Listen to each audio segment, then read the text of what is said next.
Hello बच्चों, आइए इस प्रश्न को देखते हैं। प्रदूषण का प्रभाव निम्न पर पड़ता है। हमारे विकल्प हैं: विकल्प ए क्रॉसिंग ओवर पर, विकल्प बी लिंकेज पर, विकल्प सी इकोलॉजिकल संतुलन पर, विकल्प डी उत्परिवर्तन पर। आइए इस प्रश्न की मुख्य अवधारणा देखते हैं। इस प्रश्न में हमसे पूछा गया है कि प्रदूषण का प्रभाव कहाँ पड़ता है। आइए इस प्रश्न का हल देखते हैं। प्रदूषण हम सभी जानते हैं, वातावरण में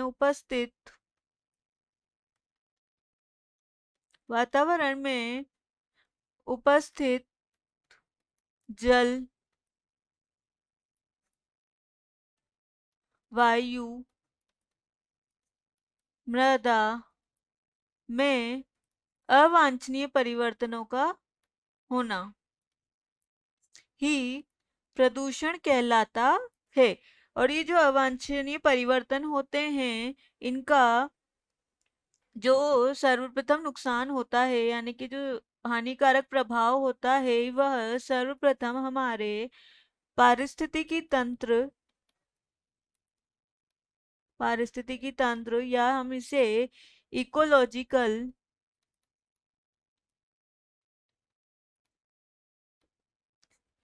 तंत्र भी कहते हैं। सर्वप्रथम पारिस्थितिकी तंत्र पर इसका सीधा प्रभाव, या हम इसे कह सकते हैं प्रत्यक्ष प्रभाव, पड़ता है प्रदूषण का।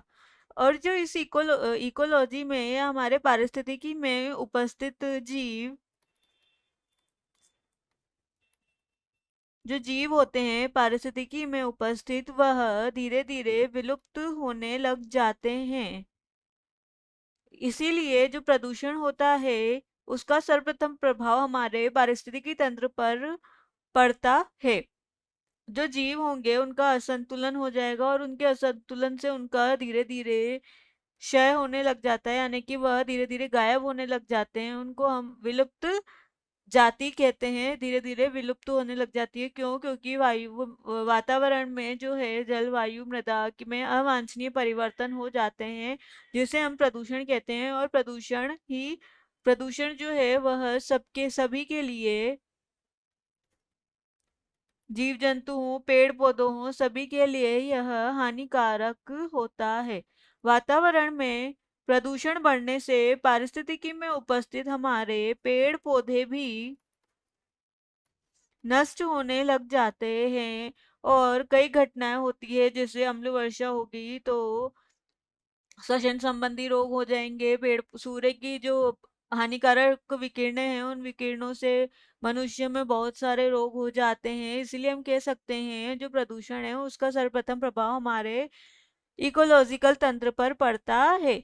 इस प्रश्न का हमारे विकल्प में क्रॉसिंग ओवर, लिंक और लिंकेज और उत्परिवर्तन, यह तीनों हमारे